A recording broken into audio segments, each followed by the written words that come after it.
From the University of Alberta Alumni Association, it's What the Job. I'm Matt Ray. Structure and routine is actually part of a core of well-being, and I would say it's even more important at this time because of so much uncertainty and unpredictability. That routine is reassuring and comforting. On this special episode of What the Job, I am joined by professor and registered psychologist Dr. Christina Rinaldi. Dr. Rinaldi's research focuses on social and emotional development in children and adolescents. We talk about all the ways kids and parents are affected by the pandemic. I ask her about loosening up on screen time restrictions, how we can talk to children about COVID-19, and what this unique situation means for kids' long-term development. So, what's your name and what's your job? My name is Christina Rinaldi, and I'm a professor of school and clinical child psychology in the Department of Educational Psychology at the University of Alberta. And can you tell us a little bit what you do for that job, and maybe just a little bit in general about what your research is all about? Sure. My research focuses on social and emotional learning and development of children and adolescents, and specifically studying children and adolescents' primary relationships. So, the parenting child relationship, their peers, and their relationships with their teachers, and how all of these critical relationships in their lives are there to help promote directly and indirectly social emotional development. And today, normally, this is a career advice podcast. Normally, we would be coming to people to tell them, I don't know, you'd be giving advice on how you became a professor and the different twists and turns in that kind of career path.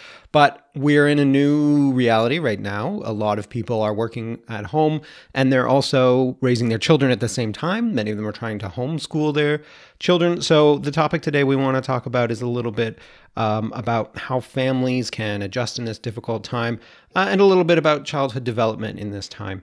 So the first thing that I would like to ask you a little bit about is just in general, how are kids being affected when they're at home and away from other children? They're not in school around other kids. Well, it's most likely that most children are at home with parents and siblings or other human beings, since families come in all shapes and sizes.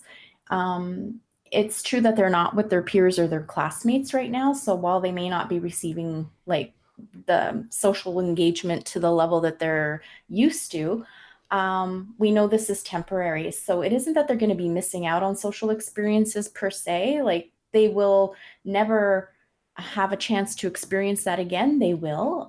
What perhaps is really what we're concerned about is the level of stress that accompanies with the uncertainty. But by being at home, yes, they're missing out on the day-to-day interactions and the learning that comes from all those kind of socialization opportunities. So the team sports, the school activities, the play dates. For younger kids, it's turn taking. I mean, that's what preschool years are all about, is that you line up, you have routine, and you learn how to wait your turn even when you don't want to. But now we have to do that at home, I suppose. Well, and to that point, does that mean parents should be trying to structure kids' day in the same regard, having those same sort of things that they would have got in school? Yeah, absolutely. Um, I think structure is probably a really good thing to have, and routines and building in routines in family day-to-day life now that we're required to be at home is something that's really positive for both the adults and for the kids. So you can follow the same kind of Monday, Friday structure, and then weekends can be a little bit more distinctive. That could be something that families want to kind of apply and try out. Um, Structure and routine is actually part of a core of well-being, and I would say it's even more important at this time because of so much uncertainty and unpredictability. That routine is reassuring and comforting, and also helps parents and children both figure out a new normal for themselves. But I also encourage flexibility. So I mean, we want a routine, but the routine has to work for us. But the reason why we put those in place is to really give us a sense of purpose and well-being, and it really is part of general mental health and well-being practice in general. So you talked about stress, kids in stress just a second ago. Having a routine is a way of reducing stress for kids? Yeah, for both parents, adults, and for the kids. So it helps them have a sense of control and also know what to expect. There's something very calming and soothing about having things happen when they're supposed to happen. But likewise, you don't need that schedule to be like there can be some flexibility to the schedule. Sure, and I think you can also, depending on the age of the kids, have input as to what those schedules might look like. Talking about age of kids, because I just wondered this as you were talking as well. Does it vary dramatically, the difference between a 4-year old in terms of how they are developing and say an 8-year old or a 10-year old? Should you be altering the way that you schedule your day according to the needs of their age?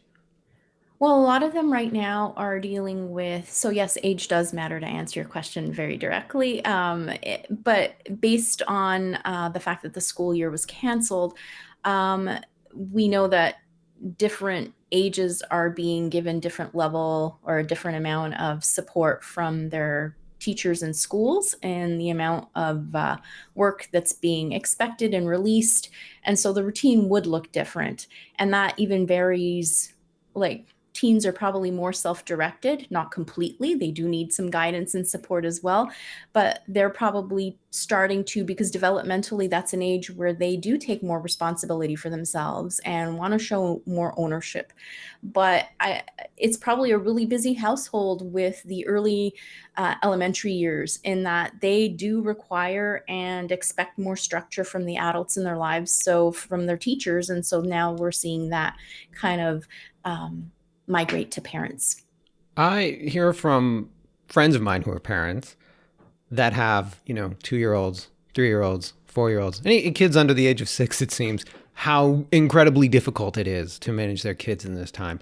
One thing that I'm curious about, if, say, school is still not, let's say school is still online or distance come the fall, and have their kids at home and they're working from home for the foreseeable future, do kids adapt to this kind of life, or is it always something difficult? Um, that's a good question. I mean, it's unprecedented, so they haven't had to do this for long periods of time. But do I think that children, as all human beings, are quite adaptable and resilient? Absolutely. But with supports and with good, healthy habits and coping strategies, because as we hear stories, or I hear stories, it's like people are just, depending on where you live in the country, of course, or in the province, it's like with the good weather, they're like, at least we can send the children in the backyard. But with the younger children, play is an important component. So I think how they learn from play, and not being too concerned, because parents are like, what do I need to do? Do I need to set up specific activities for them? If they have siblings and they can actually play with their siblings or engage in the early years, they're starting to do, sure, they do parallel play if they're really young, but as they get older, they start to do more pretend play, and they learn a lot from that and using their imagination and creativity, which we don't get to see a lot of actually when we're overscheduled and busy with activities. In fact, if we weren't in the middle of a pandemic, we'd be having the conversation that kids are overscheduled, and now we have the opposite. We've gone from one side of this spectrum to the other. That is so true, and I never really thought of it that way. And also, likewise, parents are spending a lot more time with their kids. I wonder what the effect that is on children's development as well.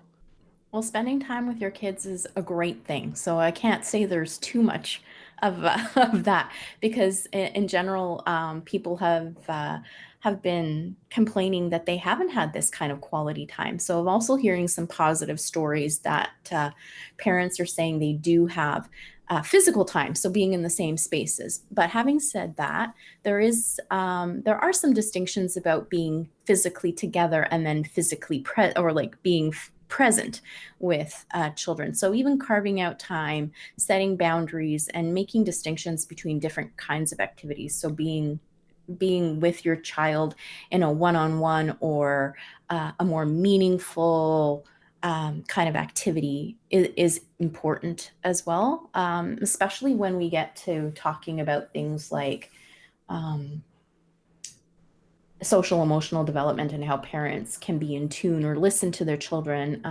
especially if their children are raising certain kinds of questions or issues that they have about what's going on, or if it's just about, how they're caring for their pet, or talking about their grandparents or connecting with people online. So there's lots of different kinds of opportunities for parents with their kids. Speaking of activities and structure and things that kids are trying to do now that they're at home, I think it's likely that for most families, screen time has gone way up. We read a lot about screen time, especially for young children. Is it okay that they're getting more screen time for the time being, at least? For the time being, I would say let's be, maybe I'm going to say this, I hope not too many times, but be kind to ourselves. We just have to. We can't be too difficult on like things that are happening. So there are recommendations from the Canadian Pediatric Society that children under the age of 2 shouldn't receive any screen time at all. And then that 2 to 5 years, they should limit the amount or routine of regular screen time to about like an hour or less a day, and that they shouldn't be engaged in sedentary behaviors. And we know there's lots of research on that, and it is important for both physical and social emotional development. But bottom line is that we shouldn't be too concerned if it's happening, but looking at those routines that we talked about earlier on, if we're being really mindful about what we're doing and how we're spending our time, we can increase the amount of time we have to read books as well, or to do other kinds of activities. And I would be thoughtful about planning for screen time. So don't worry what's been done up to now, or that you're getting into perhaps these habits. You can break those habits by thinking about when you want to schedule screen time. So it doesn't have to be an all day thing, because even as adults, we all know that these terms that have come up in the past 5 years of binge watching, and adults do this. It's like, where did the time go? What just happened? I watched a whole season of Killing Eve or something. And it's like, I didn't plan on doing that. But anyway.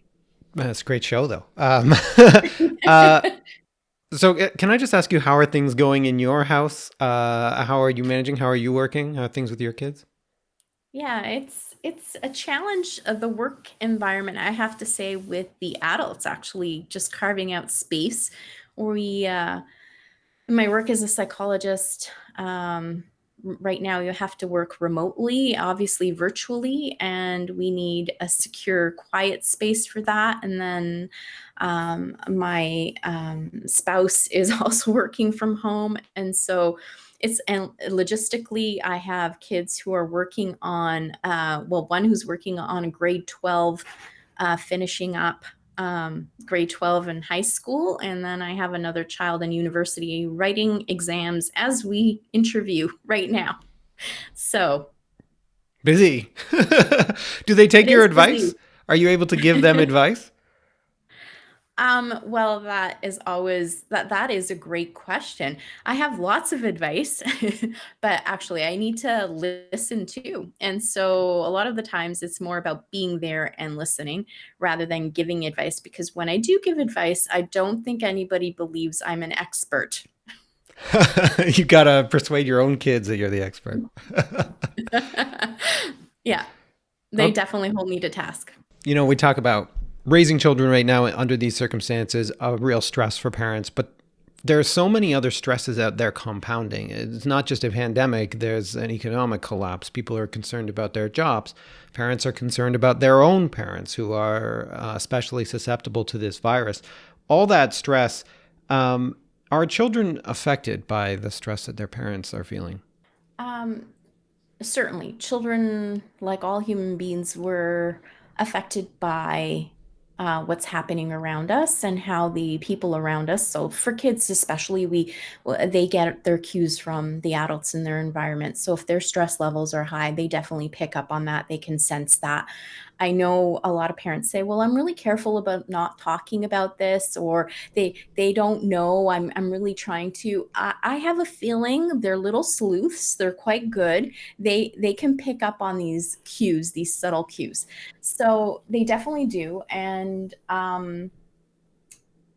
some ways that parents can maybe get a better hold of this is to do some things for themselves. So if they take care of themselves and they manage their own stress levels, this is step one to helping their children manage it. Although there's specific strategies to help children manage their own stress around the financial or the pandemic, actually both probably.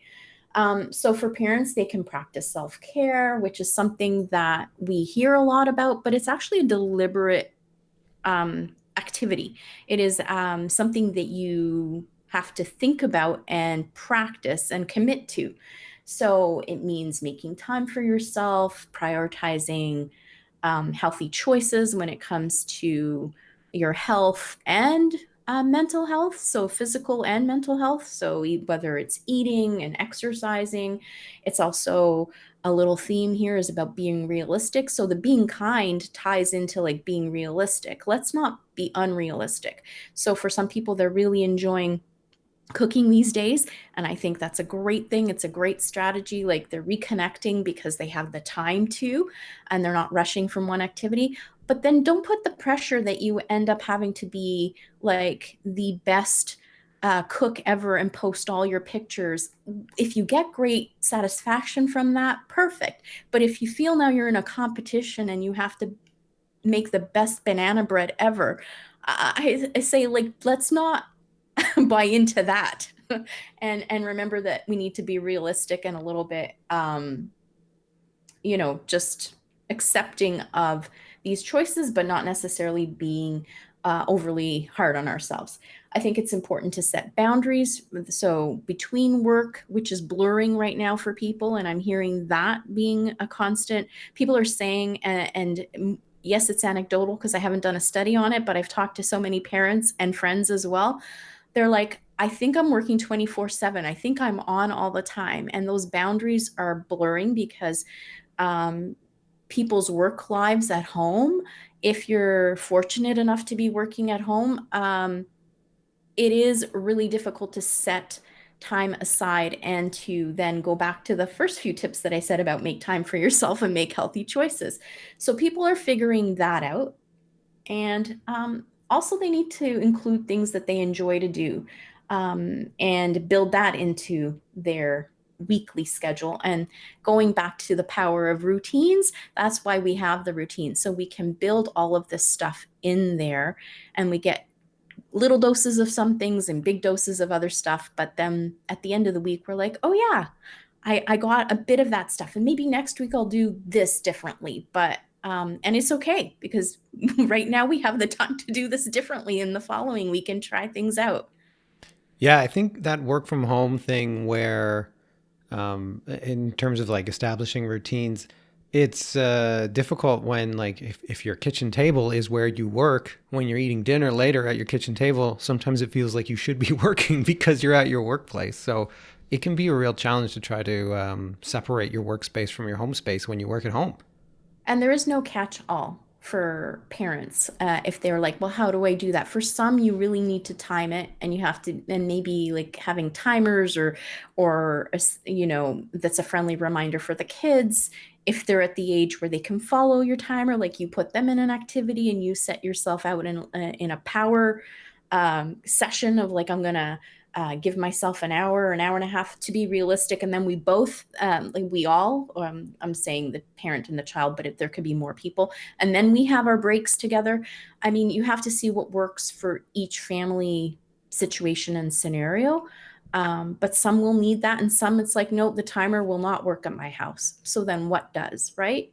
And then you find that, yeah, it's the end of the day, and what has what did we get accomplished, or what happened? And that's why that practicing either some self-compassion and kindness is important, because we are figuring it out. We have been asked to, and there's work, employment, uh, groups that just focus on how to make a good work environment. I mean, we're not Google. We don't have like a pinball machine in our homes to give us like, and snack bar just to help us with our workday. This isn't the environment where we are making do. And I think for the most part, people are doing as good as they can, and they're not doing like, I give them an A for effort.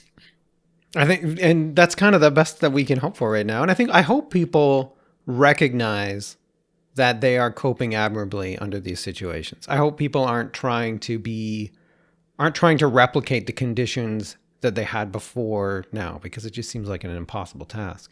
So you mentioned that kids are little sleuths. They figure things out. Should parents talk to their kids about the pandemic? And if so, what are the strategies for doing that? There are a lot of good resources out there about talking to kids about the pandemic. And they basically, some of the advice that I've heard, and it makes sense, is that parents should probably have the correct information. So they should inform themselves. But part of the stress component is not to bombard children, even if they are teens and can absorb the information. They have to limit the amount of news and access to that pandemic related information that's out there. I'm having a feeling that the majority of the instruction or education around the pandemic probably happened in early days because of the practicing of hygiene and trying to understand how germs and why this is spreading more than like other types of colds and flus and things that we catch. So I think answer children's questions for sure, but limit the amount of information based on age and what they can handle. They might actually be reviewing this in their school materials. I'm not sure if they are. So for parents, they might want to find out what the teachers or in their respective grades are covering with, on this topic. Some might be covering it in their different subject materials, and they can just supplement. But of course at home it's modeling and practicing good hygiene and practice.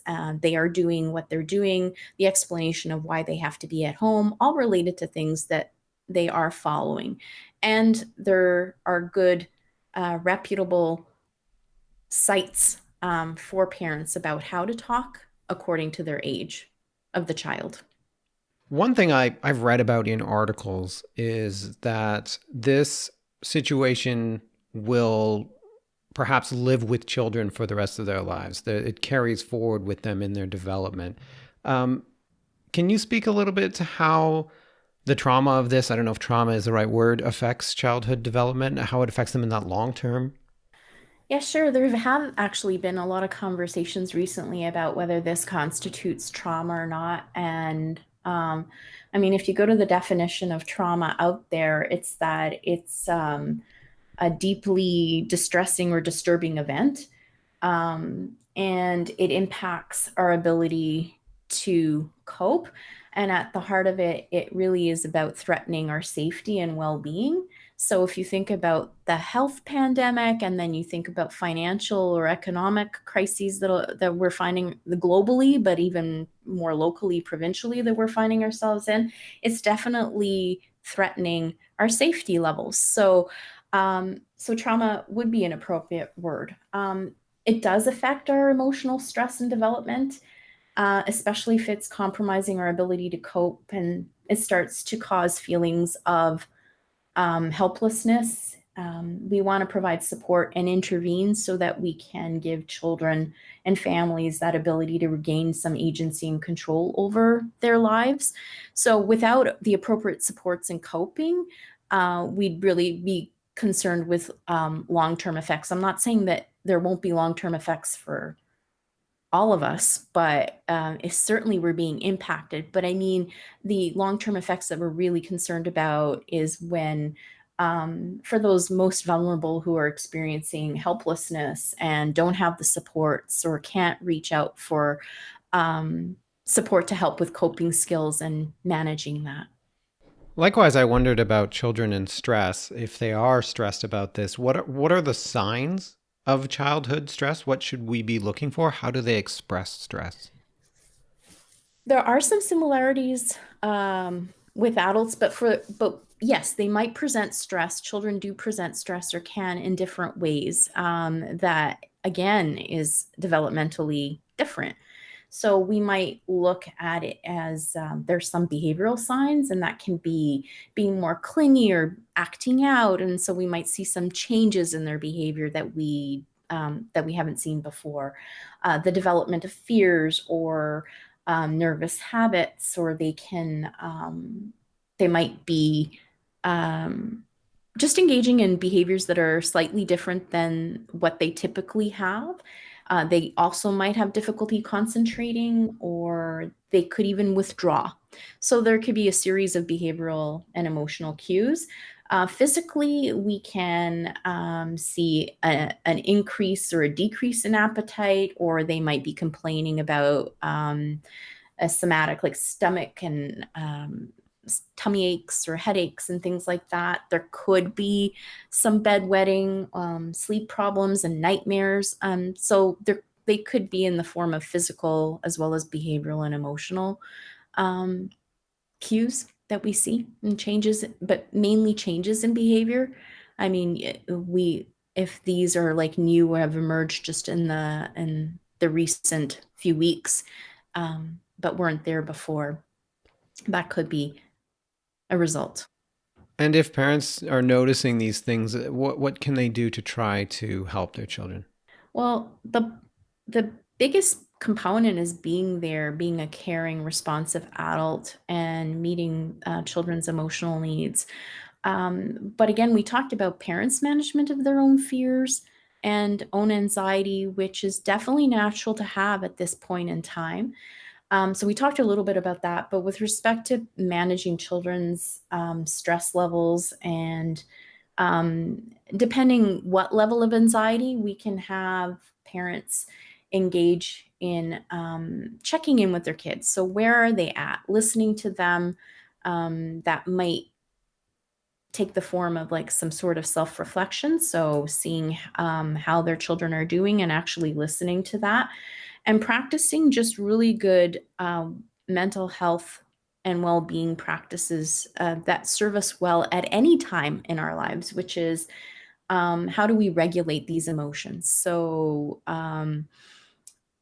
a lot of the times we can break it down into physical ways to calm and take care of our bodies. So whether it's like self-regulation and we want to engage in breathing, relaxation, and positive thoughts, which is more of the line of cognitive behavioral kind of and now I'm getting into my psychological terms of my work, right? The cognitive behavioral strategies that we often apply and that really serve us well in dealing with the reduction of anxious feelings or fears. So again, breathing, relaxation, positive thoughts, and then we can move to problem solving and being concrete about what we do. So some of the same strategies that parents use for themselves can be applied to children, like a modifying for the age appropriateness. So there's meditation and mindfulness activities that are out there. But it means committing to taking time to actually doing them and building that into our routines that I was talking about before. So what kind of exercise do we mean? What kind of meditation and mindfulness practice? Well, there are actual activities that are age appropriate. So from really young to the teens, we can all be engaging in that. It's funny how much of this advice that you give I think would just be useful for me, a person who doesn't have kids, but even stuff like don't overwhelm yourself with information about what's going on because it's difficult to take all that in. One thing I wondered, and this is a little adjacent. It seems like, academically speaking or sociologically speaking, it's a fascinating period for study. We don't normally see these kinds of situations. And I wondered what sort of learnings from your field that you think you might get from this, or what kind of information that might be helpful down the road. Is that a legitimate question?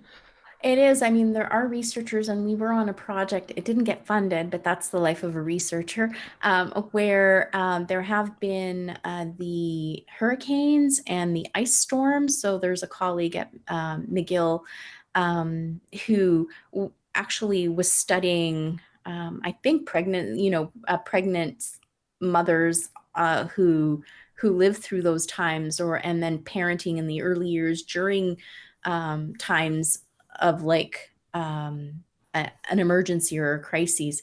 But here we're dealing with it's not an isolated area. So, and even in Alberta, we had the Fort McMurray fires, and those who are pregnant at the times are experiencing an acute uh, uh, time of stress and change to their environment while they are either parenting but also pregnant during pregnancy. We know that changes, that has changes to our stress levels, and that obviously is something that affects us.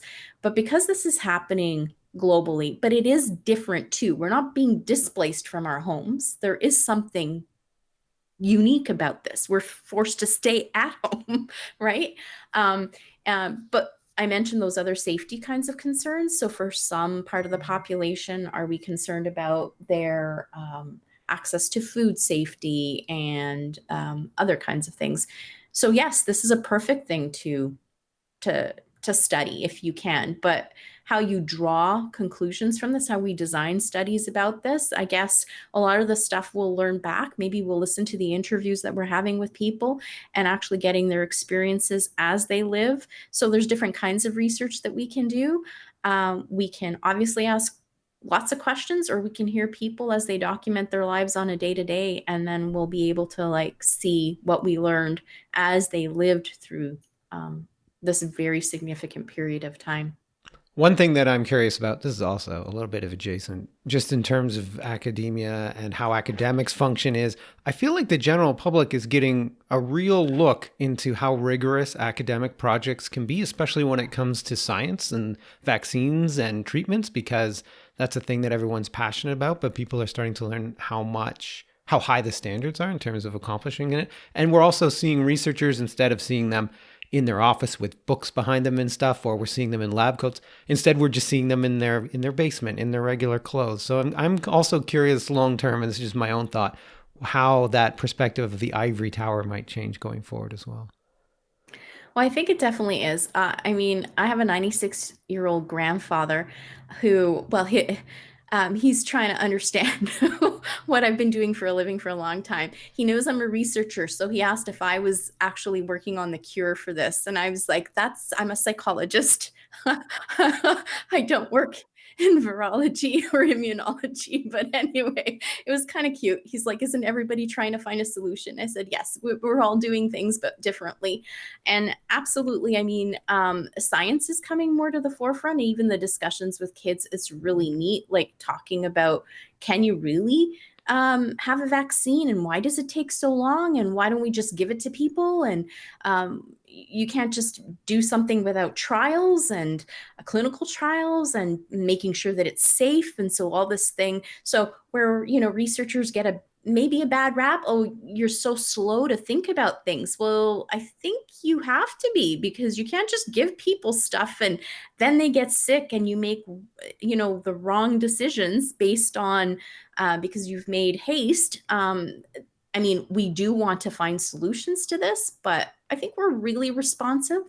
We're seeing that from the spectrum of disciplines that we have, and they're all responding in different ways in making contributions. So, talking about one of the strategies, which is focusing on positive stories and positive thoughts, I'm blown away at how amazing my colleagues at the U of A, but also in the broader research community, are coming together and connecting with um, with humans out there.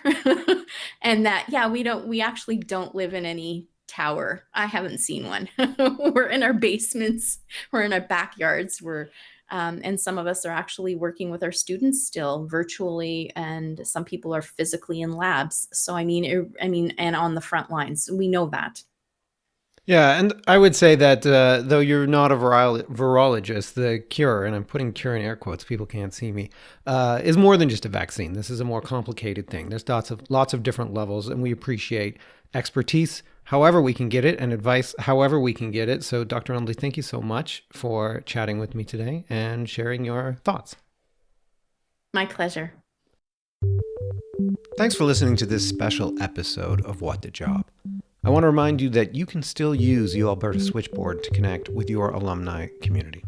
Switchboard is an easy-to-use, free service where alumni can post requests or offers. It's a great place to just give or receive advice, even in these difficult times, perhaps even especially. Check it out at uab.ca/sboard. That's it for What the Job. I'm Matt Ray. Thanks for listening.